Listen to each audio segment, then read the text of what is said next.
மீண்டும் உங்களை நாம் சந்திப்பதில் மிக்க மகிழ்ச்சி அடைகின்றோம். நான் இலங்கையில் இருந்து பதுளை போதனா வைத்தியசாலையிலிருந்து வைத்தியர் கிருஷான் வேதநாயகம்.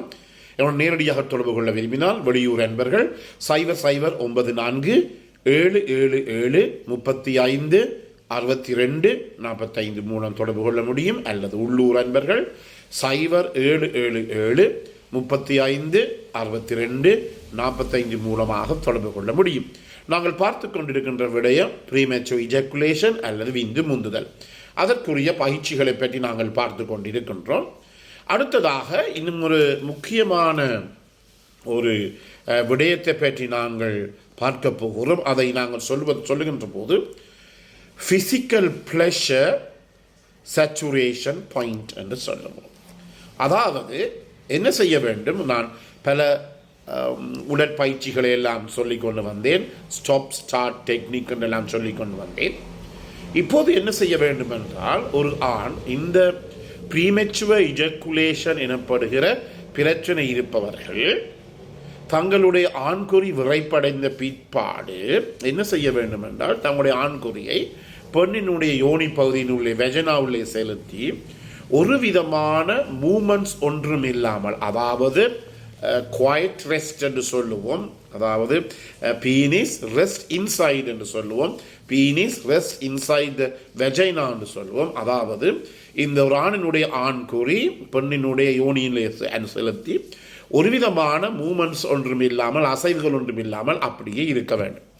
அப்படியே இருக்கின்ற போது 2, 3 அல்லது 5 நிமிடங்கள் செல்லுகின்ற போது அந்த ஆணினுடைய ஆண்குறியானது அந்த பெண்ணினுடைய இந்த யோனி பகுதியினுடைய வெஜைனாவினுடைய சூட்டை, அதாவது என்ன செய்வோம்னா அந்த வார்ம்னஸ் அண்ட் சென்சஸ் என்று சொல்லுவோம். அதாவது அந்த வெஜைனாவினுடைய அந்த சூட்டையும் அதனுடைய அந்த இறுக்கத்தன்மையையும் அந்த ஆண் அதனுடைய ஆண்குறி மூலமாக உணரக்கூடியதாக இருக்கும். இது மிகவும் முக்கியமானது. எனவே நீங்கள் சாதாரணமாக இந்த ஒரு ஆணும் தங்களுடைய கையை கூட பெண்ணினுடைய வெஜைனாவிலே விட்டு பார்க்கின்ற போது உள்ளுக்குள்ளே சரியாக சூடாக இருக்கும். எனவே அந்த சூட்டினுடைய அந்த உணர்ச்சியை என்ன செய்ய வேண்டும், ஒரு ஆண்குறியின் பெண்ணுடைய யோனியிலே ஆண்குறியை செலுத்தி அந்த சூட்டினை அவர் உணர வேண்டும். ஆனால் ஒரு விதமான அசைவுகளை கூட அவர் ஏற்படுத்தக்கூடாது. இப்படி 5 to 10 நிமிடங்கள் முக்கியமாக கவனித்துக் கொள்ளுங்கள். இந்த மிஷனரி பொசிஷன் என்று சொல்லப்படுகிற ஆண் மேலையும் பெண் கீழையும் என்ற பகுதியெல்லாம் முற்றிலுமே மாறுபட வேண்டும். எனவே அதெல்லாம் பழைய காலத்து விடயங்கள். இப்போது ஆண் என்ன செய்ய வேண்டும், பெண்ணுடன் இருக்கின்ற போது தன்னுடைய முழு பாரத்தையும் ஒரு பெண்ணின் மேல் போடாமல் பார்த்துக்கொள்வது மிகவும் முக்கியம். எனவே அந்த ஆண்குறியானது அந்த பெண்ணினுடைய யோனியினுடைய சூட்டையும் அந்த இறுக்கத்தன்மையை உணரக்கூடியதாக இருக்கு. இவ்வாறு நீங்கள் அதே போல நீங்கள் ஓரல் செக்ஸ் செய்வீர்களாக இருந்தால், இதையும் நாங்கள் சொல்லுவோம் ஓரல் செக்ஸ், அதாவது வாய் மூல புணர்ச்சி செய்வீர்களாக இருந்தால் இந்த வாயினுள்ளே இருக்கிற ஒரு பெண்ணினுடைய வாயில் இருக்கிற சூட்டை அந்த ஆண்குறி உணரக்கூடியதாக இருக்க வேண்டும். அப்படி உணர்கின்ற போதுதான் அதை உணர்ந்து ஏதாவது ஒரு அசைவுகளோ மூமெண்ட்டோ ஏற்படுத்துகின்ற போது அது உடனடியாக அந்த இடத்துல விந்து வெளியேறக்கூடிய ஒரு நிலைமை வரும். அப்படி கூடாது. ஏனெனில் எங்களுடைய முக்கிய நோக்கம் என்ன, இந்த விந்து முந்துதலை குறைப்பது, விந்து உடனடியாக வெளியேறுவதை குறைப்பது தான் எங்களுடைய இவ்வளவு வேலையினுடைய நோக்கமாக இருக்கின்றது. எனவே அந்த தன்மையை ஏற்படுத்துகின்ற போது என்ன நடைபெறும் என்றால், இவ்வாறு 3 to 5 நிமிடம் இருந்த பிறகு ஆண் தன்னுடைய நார்மலான இடத்துல இருக்க வேண்டும். பிறகு இன்னும் ஒரு 20-30 நிமிஷத்துக்கு பிறகு மீண்டும் அதே போல தன்னுடைய ஆண்குறியை விரைப்படைய செய்தேன். எவ்வாறு ஆண்குறியை விரைப்படைய செய்வது, அந்த ஆண் பெண்ணுடன் மனைவியுடன் முன் விளையாட்டு ஃபோர்ப்ளே என்று சொல்லுவோம், அதை மேற்கொள்கின்ற போது ஆண்குறி தானாகவே விரைப்படையக்கூடியதாக இருக்கும். அதன் பிற்பாடு மீண்டும் இந்த பயிற்சியை மேற்கொள்ள வேண்டும்.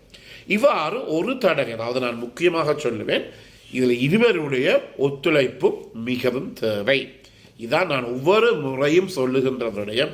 எத்தனையோ பேர் ஒரு நாளிலே நான் நினைக்கிறேன் 20 to 30 தொலைபேசி அழைப்புகள். சில நேரங்களிலே நான் சொல்லுவேன், வேலையாக இருந்தால் பிறகு அழையுங்கள் என்று. ஆனால் ஒன்றும் செய்ய முடியாது. சில பேர் அதை கோய்த்துக் கொள்கிறார். என்றபடியால் நான் நோயாளியை வைத்துக் கொண்டு கூட அவருடன் பேசிக்கொண்டிருப்பேன். எனவே 20 to 30 என்ன பிரச்சனை, இதுதான் பிரச்சனை, மனைவி என்னுடன் ஒத்துழைக்கிறார் இல்லை என்று பல பேர் சொல்வதை நாங்கள் கேட்டிருக்கின்றோம். எனவே முக்கியம் என்ன, ஒரு திருமண வாழ்க்கைக்கு முதலாவது செக்ஷுவல் சாட்டிஸ்ஃபேக்ஷன், மிக முக்கியமான திருமண வாழ்க்கைக்கு தேவையானது என்ன? பாலியல் திருப்தி. இந்த பாலியல் திருப்தி இல்லாவிட்டால் அவ்வளவுதான், எங்கே போய் இந்த பிரச்சனை முடியும் என்று தெரியாது. சில பேர் நேரடியாக கூட என்ன சொல்லியிருக்கிறார்கள், தன்னுடைய மனைவி விட்டு போட்டு போய்விட்டார் என்று பல பிரச்சனை சொல்லியிருக்கிறார்கள். மனைவி விட்டு போட்டு போன பிற்பாடு என்ன பிரச்சனை வருகிறது? இவர் பலதரப்பட்ட பெண்களை, அவர்கள் கேஷுவல் செக்ஸ் ஒர்க்கர்ஸாக இருக்கலாம், பாலியல் தொழிலாளிகளாக இருக்கலாம், அலுவலகங்களை சந்திக்கிற ஒருவராக இருக்கலாம், அவருடன் போய் தன்னுடைய பாலியல் ரீதியான தொடர்பினை மேற்கொள்ளுகின்ற போது அங்கு பாரதூரமான பிரச்சனை என்ன? பாலியல் நோய்கள், செக்ஷுவலி டிரான்ஸ்மிட்டட் நோய்கள் பரவுகிறது. அதே நேரத்தில் உங்களுக்கு தெரியும், மிக பயங்கரமான HIV எய்ட்ஸ் எனப்படுகிற நோயும் அங்கு பரவுகிறது. எனவே இது மிகவும் முக்கியம். அதே நேரத்தில் இந்த காலப்பகுதிகளிலே நாங்கள் எங்களுடைய கிளினிக்குகளிலே கூடுதலாக அந்த டிசேபிள் பீப்புள் என்று சொல்லுகின்ற போது அங்கவீனமுற்றவர்கள், காது கேட்காதவர்கள், பேச முடியாதவர்கள் எல்லாம் இந்த HIV எய்ட்ஸுடன் வருகிறார்கள். என்ன பிரச்சனை என்றால் அவர்கள் தங்களுக்குள்ளாக யோசித்துக் கொள்கிறார்கள், தாங்கள் திருமணம் முடிக்க முடியாது, திருமணம் முடித்தாலும் பாலியல் ரீதியான உறவுகளை மேற்கொள்ள முடியாது என்று யோசித்து இன்னொரு பகுதியும் அவர்கள் யோசிக்கிறார்கள். தங்களை விட நல்லாக எல்லா உடல் விருத்தி அடைந்தவர்கள் ஒவ்வொரு நாளும் 10-25 தரங்கள் மனைவியுடன் இருக்கிறார்கள். எங்களுக்கு மனைவி இல்லை என்றபடினால் இவர்கள் என்ன செய்கிறார்கள்? இந்த பாலியல் தொழிலாளர்களை, கேஷுவல் செக்ஸ் ஒர்க்கர்ஸை இவர்கள் தேடி போகிறார்கள். கடைசியில் அவர்களுக்கு கிடைக்கின்ற பரிசு என்ன? HIV AIDS. இது நான் இப்போது ஒரு கொஞ்ச காலமாக எங்களுடைய மதுரையிலே எங்களுடைய பகுதிகளை வேலை செய்து கொண்டிருக்கின்ற போது காணுகின்ற ஒரு விடயமாக இருக்கிறது. எனவே அவர் உடல் அங்கவீனமுற்றவராக இருக்கலாம், ஆனால் அவருடைய செக்ஷுவல் லைஃப் என்பது நல்லாக இருக்க முடியும். இது மிக மிக மிக முக்கியமானது. எனவே நான் சொன்னது போல இருவருடைய ஒத்துழைப்பும் மிகவும் தேவை. அதே நேரத்தில் ஆண்கள் இன்னொரு முறையை பின்பற்றலாம். உங்களுடைய மனைவிக்கு விளங்கப்படுத்தின பிற்பாடு நீங்கள் என்ன செய்யலாம்? கைப்பழக்கத்தை மேற்கொள்ளலாம். அதாவது மஸ்டுபேட் செய்யலாம். உங்களுடைய மனைவியோ பெண் துணையோ பக்கத்தில் வைத்துக்கொண்டு முன் விளையாட்டுக்களை செய்து கொண்டு, ஃபோர்ப்ளே செய்து கொண்டு என்ன செய்யலாம்? நீங்கள் கைப்பழக்கத்தை அல்லது மஸ்டுபேஷனை செய்யலாம். மஸ்டுபேஷன் மூலமாக உங்களை விந்து, அதாவது கைப்பழக்கம், சுய இன்பம் என்று சொல்லுவோம், விந்தை வெளியேற்றலாம். அதன் பிற்பாடு மீண்டும் ஆண்களாலே மீண்டும் அந்த எழுச்சி, அதாவது இரெக்ஷனை, அதாவது இந்த பீனிஸ், அது ஆண்குரிய விரைப்புத்தன்மை அடைய முடியாது. இந்த நேரத்தில் அவர்கள் ஒன்றை செய்ய முடியும். என்னத்தை செய்ய முடியும்? ஒரு அரை மணித்தியாலம் 1 மணித்தியாலம் பொறுத்து மீண்டும் அவர்கள் ஆண்குரிய விரைப்பை செய்து அதன் பிற்பாடு பெண்ணுடன் இருக்கின்ற போது கூடுதலான நேரம் அல்லது இந்த உடனடியாக விந்து வெளியேறுவதை அவர்கள் தாமதப்படுத்த முடியும். எனவே இந்த நிகழ்ச்சி உங்களுக்கு பிடித்திருந்தால் கட்டாயமாக லைக் பண்ணுங்கள், ஷேர் பண்ணுங்கள், மற்றவர்களுக்கு அறிமுகப்படுத்துங்கள். அதே நேரத்திலே இதை மறக்காமல் இந்த பெல் சாயினை, மணி சின்னத்தை அமர்த்தி சப்ஸ்கிரைப் பண்ணுங்கள். பிறந்திருக்கின்ற நாள் உங்கள் அனைவருக்கும் இனிய பொழுதாக அமைய அனைவருக்கும் பொதுவான இறைவனை வேண்டி விடைபெறுகிறேன். நன்றி, வணக்கம்.